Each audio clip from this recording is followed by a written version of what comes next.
Dude, it's been a long wait for you to finally make your way to Whistler. Rotorua is awesome, don't get me wrong, but Whistler, it's on a whole nother level. We're not even talking just the trails, the views, the people here, man. I've definitely scored a massive amount of core memories. I've probably erased quite a few as well.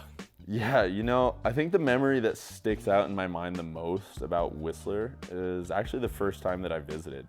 For the first or second Enduro World Series here in Whistler. I believe that was 2014. I'm not sure how many people remember that race, but it was deemed Crankzilla for a very good reason. It was pretty gnar. We were on like some of the most crazy trails.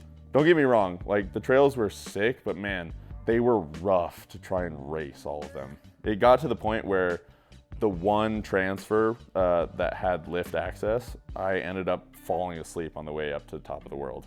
It showed me just what the top level of riding was. I'm glad I did it.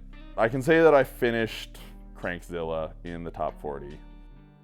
How's that Dust Bowl working for you? I mean, can we not talk about the hills of Squamish? That beautiful little town a little further south as you pass through on the way to Whistler.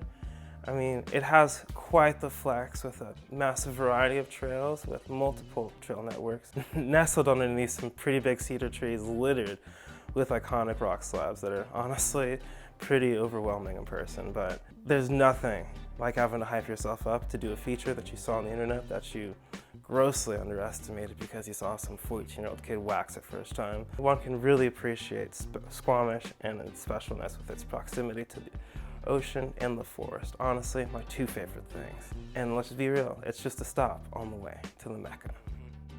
A Mecca? Really, dude? More like the birthplace of champions. My first time coming up here was way back in 2002, when this was still called the Joyride Festival. You know, back when downhill bikes weighed more than 42 pounds.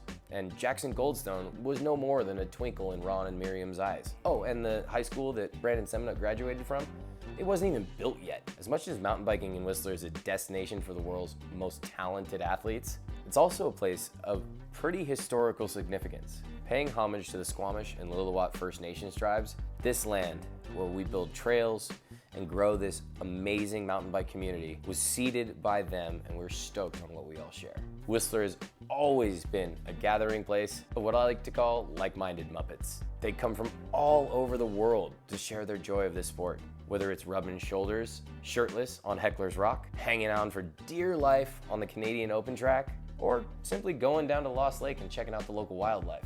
So while you're out there smashing tech in Creekside or getting sideways on dirt merch, you can always just make sure your partner is sampling the local beverages, of which there are many.